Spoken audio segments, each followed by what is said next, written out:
Imagine feeling like something is not right, a tense feeling, the air half filled with a presence you can't see, but you feel it's there? Well, some people call this paranoia, but I assure you that when you feel it, it's not at all imaginative.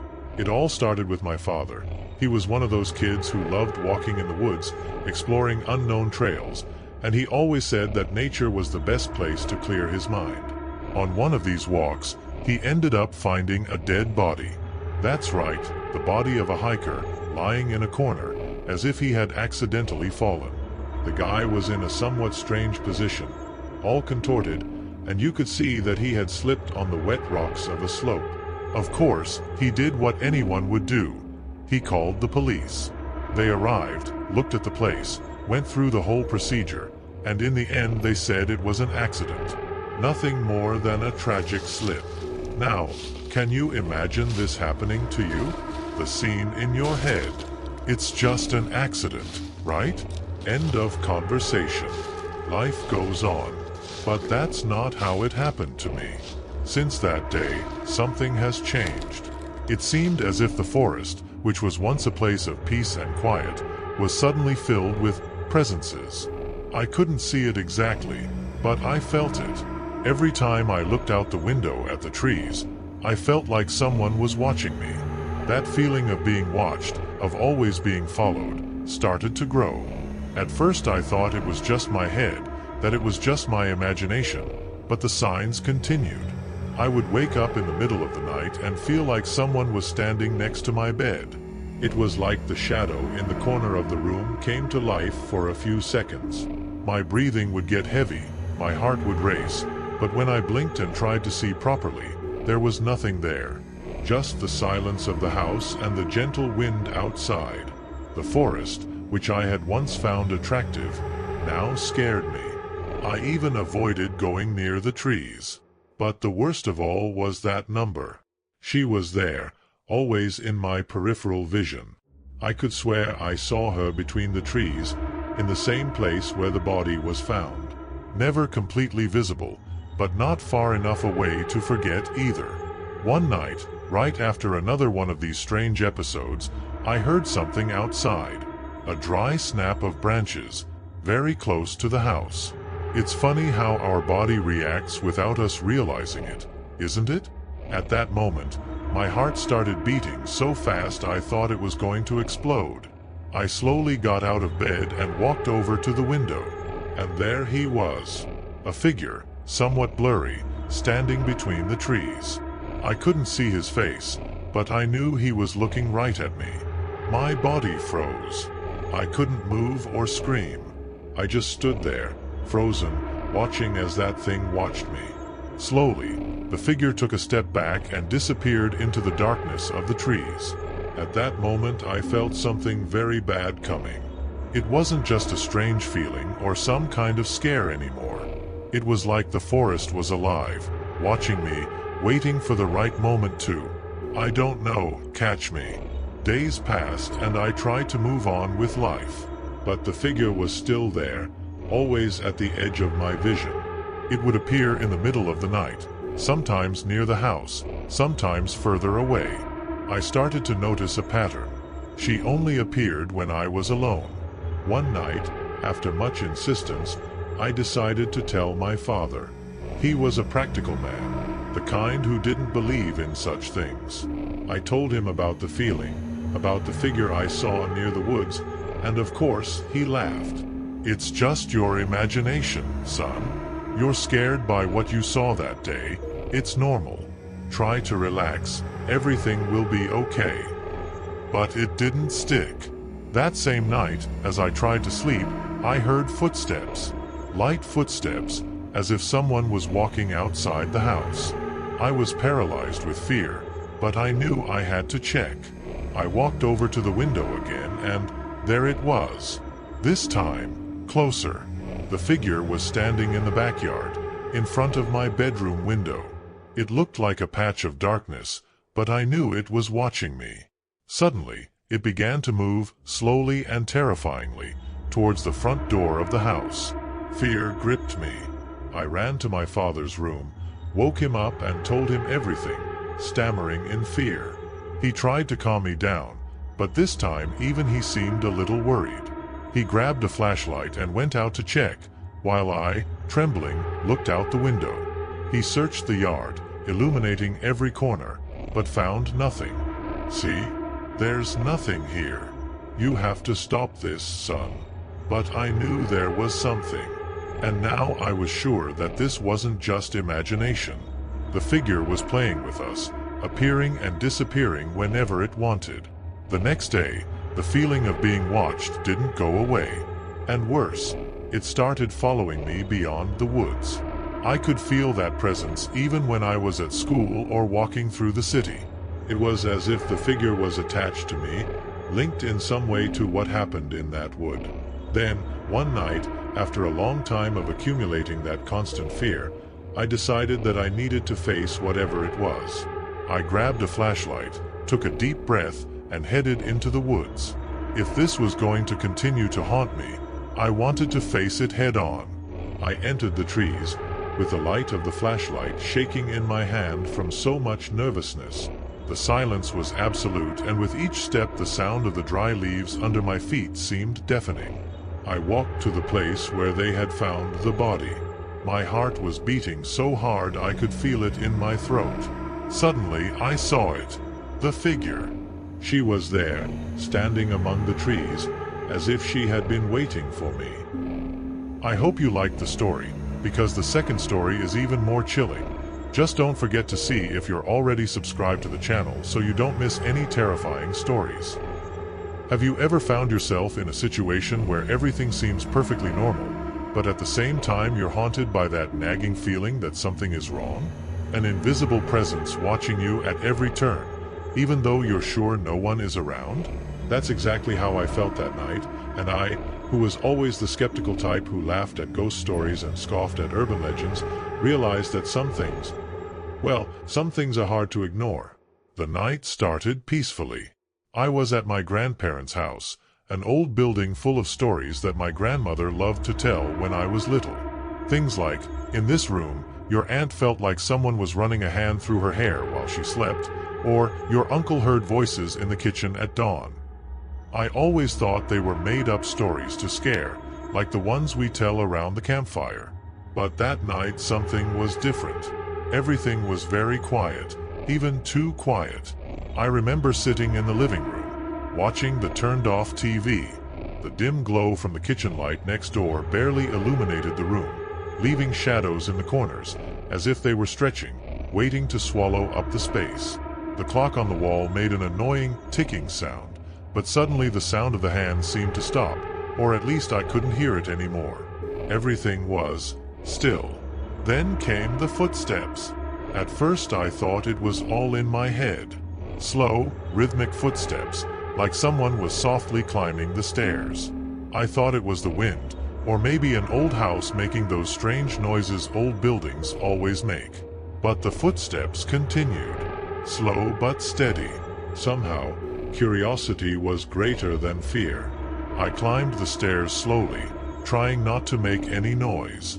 Each step creaked, and the feeling that I was getting closer to something I shouldn't have increased with each step. I reached the upstairs hallway and the lights were off, except for a small sliver of light coming from one of the bedrooms. I should have stopped. I should have gone downstairs and ignored it.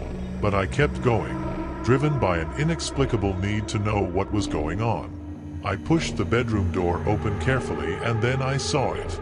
In the corner of the room, almost hidden by shadows, was a figure, property, staring at me. Its eyes, fixed on mine, did not blink. It did not look like an ordinary person. It was standing, but it made no movement. The face was pale, almost lifeless, but the eyes were filled with a malice I had never seen before. For a second I thought it was a joke, that someone was playing a prank on me. But there was no one else in the house. My grandmother and grandfather were out and the house was locked. So who was this figure? I took a step back, my heart racing in my chest. The figure didn't move, but its presence seemed to fill the room. I could feel the weight of its eyes, as if it were analyzing my every move. Something about it was deeply wrong. It wasn't a ghost, I knew. It looked human, but at the same time, there was something undeniably distorted. And that's when it happened. Without warning, the figure stepped forward. It was such a sudden move that my body froze in fear. She continued to stare at me, and her steps were slow but determined. I couldn't move a muscle. It was like the very air around me had solidified. And then, that thing, that person or whatever it was, spoke. The voice was hoarse, almost a whisper. "You shouldn't be here." That one sentence snapped me out of my trance. I turned on my heel and ran. I ran down the stairs so fast I almost tripped, the sound of my footsteps echoing in the empty house. I didn't look back. I couldn't. Something told me that if I looked, I would see that figure running after me. I made it to the bedroom, my heart beating so fast it felt like it was going to explode. I locked all the doors, closed the windows, and sat on the couch, shaking, trying to convince myself that it was just a nightmare. But it wasn't. The next morning I woke up in the same position, my body stiff with tension. I cautiously climbed the stairs, the sun shining through the house and making everything seem normal again. When I entered the room where I had seen that figure, there was nothing. There was no sign that anyone had been there. And yet I knew. I knew I hadn't imagined it. Since then, the feeling of being watched has never completely gone away. No matter where I am, there always seems to be something or someone lurking, waiting for the right moment to appear again. And the question that has been on my mind since that night is, what was that? And, more importantly, why did you say I shouldn't be there? I may never find out. I hope you liked the story, because the third story is even more chilling. Just don't forget to see if you're already subscribed to the channel so you don't miss any terrifying stories. I hope you liked the story. Have you ever felt that kind of strange silence, like the world around you stopped for a second? All the familiar sounds, the wind in the leaves, the birdsong, even the buzzing of insects, suddenly disappear. That's how it all started that afternoon. I was sitting on the porch of our farm, looking out at the trees surrounding the property. The sun was beginning to sink below the horizon, tinting everything in a soft golden glow, and I felt calm. But then something changed. At first it was subtle, like the air around me had become thicker, harder to breathe. I stood up, trying to shake off the strange feeling, and that's when I saw him for the first time. He was there, at the edge of the woods, just a few feet from the shade of the trees. It was a man, I think. He wasn't dressed like someone we normally saw there. His body seemed somewhat hunched over, and I couldn't see his face, but I knew he was looking in my direction. But he didn't move. He didn't make a sound. Just still. I ran inside, where my father was preparing something in the kitchen, and spoke to him. "Dad, there's a man in the woods, he's standing there." My father looked at me with that calm smile of someone who thinks his son is exaggerating. "It must be some lost hiker or someone from the city, don't worry." I wanted to believe that, I really did, but something inside me told me it wasn't that simple. And in fact, I could tell my father was suspicious too, because he looked out the window with a more serious expression than usual. That's when he saw him. The man was still there, owned, watching. My father frowned, and the smile he always wore faded as if someone had turned off the light. He didn't say a word. He simply walked to the corner of the room, where he always left his shotgun. When he picked it up, I felt a chill run down my spine. He never picked up the shotgun unless he had a good reason. Something was very, very wrong. "Stay inside, okay?" he said, his voice lower than usual. I knew it wasn't just a request, it was an order. I nodded, but my eyes were fixed on his face. He carefully opened the door and stepped out. I stood by the window, trying to see what was going on outside. The man was still there, only now, with my father heading toward him, the silence around the farm grew even thicker, as if the very air itself was waiting for something. My father stopped about 10 yards from the man, shotgun pointed at the ground, but ready. They stared at each other for a moment that seemed to last an eternity. The man didn't say anything, and neither did my father. It felt like a battle of nerves, silent and tense.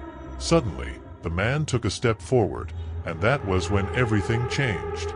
My father raised the shotgun, but before he could do anything, the man was gone. It wasn't like someone ran into the trees. It was like he just disappeared into thin air. I wouldn't believe it if I hadn't seen it with my own eyes. 1 second it was there, and the next there was nothing. No sign of movement, no sound of footsteps, nothing. My father stood there, stunned, with the shotgun still in his hand. I could see his labored breathing, but he didn't move. When he finally came home, his face was pale and his eyes were different. He didn't say a word. He just put the shotgun in the corner and sat at the table, rubbing his face with his hands. "Dad, what was that?" I asked, my voice shaking a little. He shook his head slowly. "I don't know, son. But whatever it wasn't normal."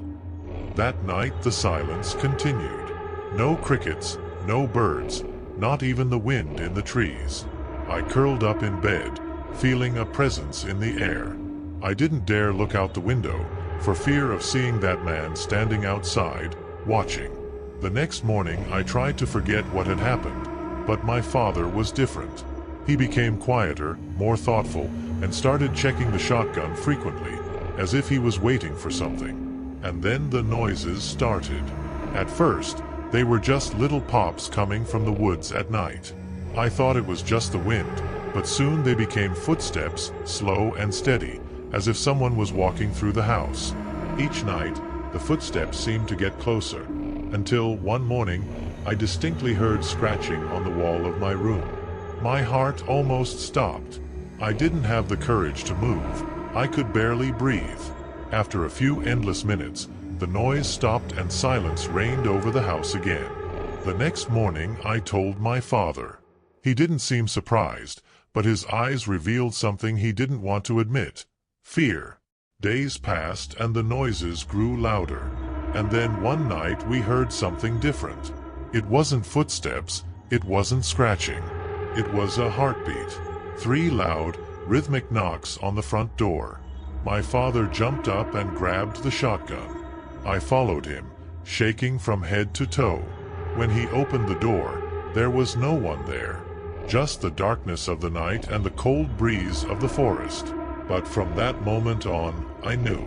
That man, or whatever he was there, always lurking, always watching us. And he wouldn't go away.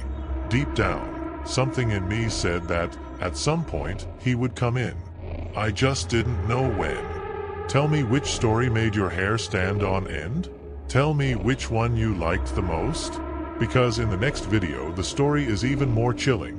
Just don't forget to see if you're already subscribed to the channel so you don't miss any terrifying stories.